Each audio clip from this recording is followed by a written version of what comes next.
بسم اللہ الرحمن الرحیم۔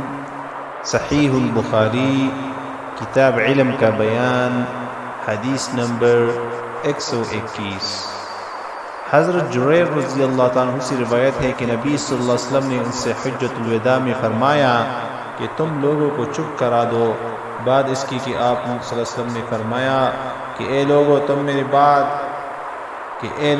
میرے بعد کافر نہ ہو جانا کہ تم میں سے ایک دوسرے کی گردن زدنی کرنے لگے۔ حدیث نمبر 122۔ سعید بن جبیر رضی اللہ عنہ کہتے ہیں کہ میں نے ابن عباس رضی اللہ عنہ سے کہا کہ نوف بکالی کہتے ہیں کہ موسیٰ جو خضر سے ہم نشین ہوئے تھے بنی اسرائیل کی موسیٰ نہیں رہے، وہ کوئی دوسرا موسیٰ ہے۔ تو ابن عباس رضی اللہ عنہ نے کہا کہ وہ اللہ کا دشمن جھوٹ بولتا ہے۔ ہم سے ابی بن کعب رضی اللہ عنہ نبی صلی اللہ علیہ وسلم سے روایت کی کہ موسیٰ علیہ السلام ایک دن بنی اسرائیل میں خطبہ پڑھنے کے لیے کھڑے ہوئے تو ان سے پوچھا گیا کہ سب سے زیادہ جاننے والا کون ہے؟ تو انہوں نے کہا کہ زیادہ جاننے والا میں ہوں، لہٰذا اللہ نے ان پر عطا فرمایا کہ انہوں نے علم کو اللہ کے حوالے کیوں نہ کر دیا۔ پھر اللہ نے ان کی طرف وحی بھیجی کہ میرے بندوں میں سے ایک بندہ مجمع البحرین میں ہے، وہ تم سے زیادہ جاننے والا ہے۔ موسیٰ علیہ السلام کہنے لگے اے میرے پروردگار، میرے ان سے کیسے ملاقات ہوگی؟ تو ان سے کہا گیا کہ مچھلی کو زنبیل میں رکھو اور مجمع البحرین کی طرف چل پڑو، جب اس مچھلی کو نہ پاؤ تو سمجھ لینا کہ وہ بندہ وہی ہے۔ موسیٰ علیہ السلام چلے اور اپنے ہمراہ اپنے خادم یوشع بن نون علیہ السلام کو بھی لے لیا اور ان دونوں نے ایک مچھلی زنبیل میں رکھ لی، یہاں تک کہ جب پتھر کے پاس پہنچے تو دونوں نے اپنے سر اس پر رکھ لیے اور سو گئے۔ مچھلی زنبیل سے نکل گئی اور دریا میں اس نے راستہ بنا لیا۔ بعد میں مچھلی کے زندہ ہو جانے میں موسیٰ علیہ السلام اور ان کے خادم کو تعجب ہوا۔ پھر وہ دونوں باقی رات اور ایک دن چلتے رہے۔ جب صبح ہوئی تو موسیٰ علیہ السلام نے اپنے خادم سے کہا کہ ہمارا ناشتہ لاؤ، بے شک ہم نے اپنے اس سفر سے تکلیف اٹھائی۔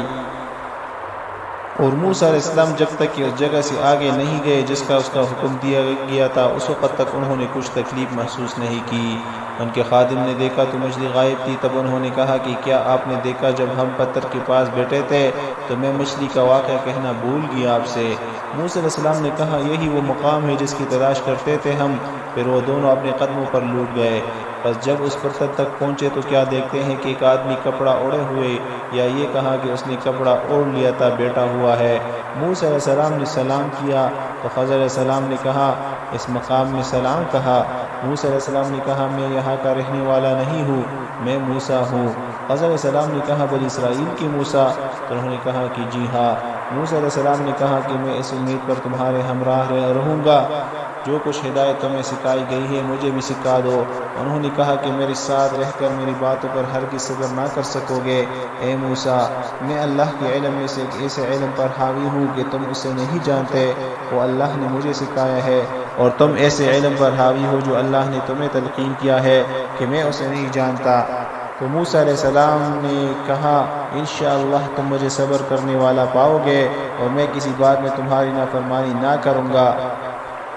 موسیٰ علیہ السلام نے کہا کہ میں کسی بات میں تمہاری نافرمانی نہ کروں گا۔ پھر وہ دونوں دریا کے کنارے چلے، ان کے پاس کوئی کشتی نہ تھی، اتنے میں کشتی ان کے پاس سے ہو کر گزری تو کشتی والوں سے انہوں نے کہا کہ ہمیں بٹھا لو۔ حضرت علیہ السلام پہچان لیے گئے اور کشتی والوں نے انہیں بے اجرت بٹھا لیا۔ پھر اسی اثناء میں ایک چڑیا آئی اور کشتی کے کنارے پر بیٹھ گئی اور اس نے ایک چونچ یا دو چونچیں دریا میں ماری۔ حضرت علیہ السلام بولے کہ اے موسیٰ، میرا علم اور تمہارے علم نے اللہ کے علم سے اس چڑیا کی چونچ کی بقدر بھی کمی نہیں کی ہے۔ پھر حضرت علیہ السلام نے کشتی کے تختوں میں سے ایک تختہ کی طرف قصد کیا اور اسے اکھیڑ ڈالا۔ موسیٰ علیہ السلام کہنے لگے ان لوگوں نے ہم کو بھی کرایہ لیے ہوئے بٹھا لیا اور تم نے ان کی کشتی کے ساتھ برائی کا قصد کیا، اسے توڑ دیا تاکہ اس کے لوگوں کو غرق کر دو۔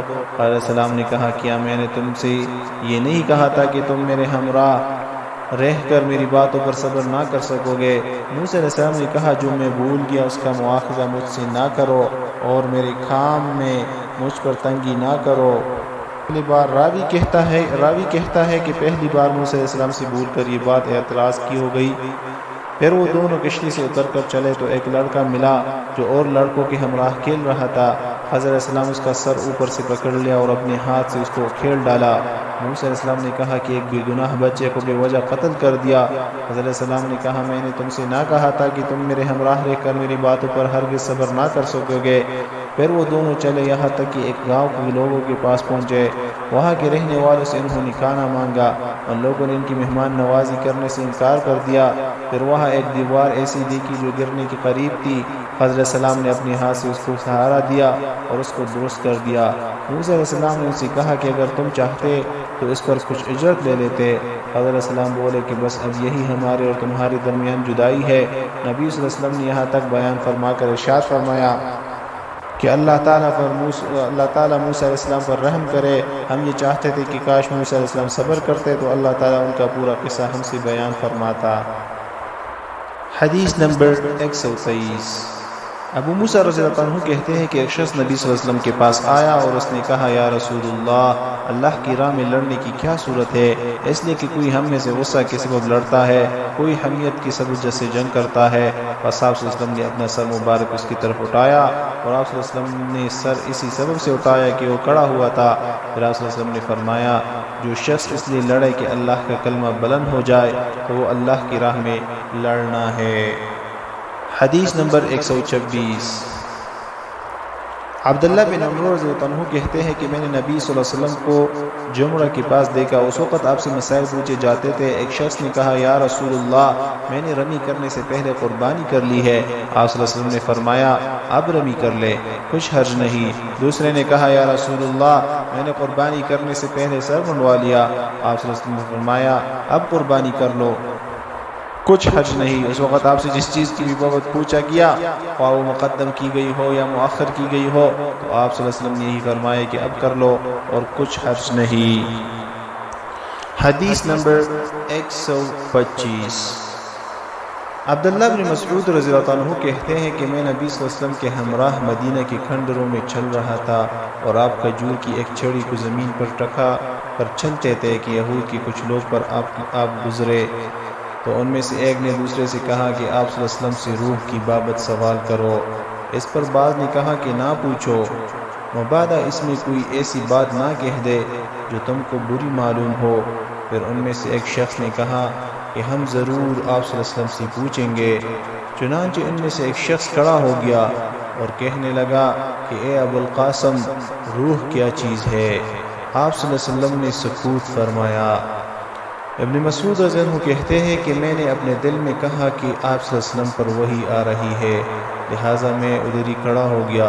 پھر جب وہ حالت آپ صلی اللہ علیہ وسلم سے دور ہوئی تو آپ صلی اللہ علیہ وسلم نے فرمایا جس کا ترجمہ ہے کہ اے نبی، تو آپ صلی اللہ علیہ وسلم نے فرمایا جس پر یہ آیت نازل ہوئی اس کا ترجمہ یہ ہے کہ اے نبی یہ لوگ تم سے روح کی بابت سوال کرتے ہیں، تم کہہ دو کہ روح میرے پروردگار کے حکم سے پیدا ہوئی ہے اور اس کی اصل حقیقت تم نہیں جان سکتے کیونکہ تمہیں کم ہی علم دیا گیا ہے۔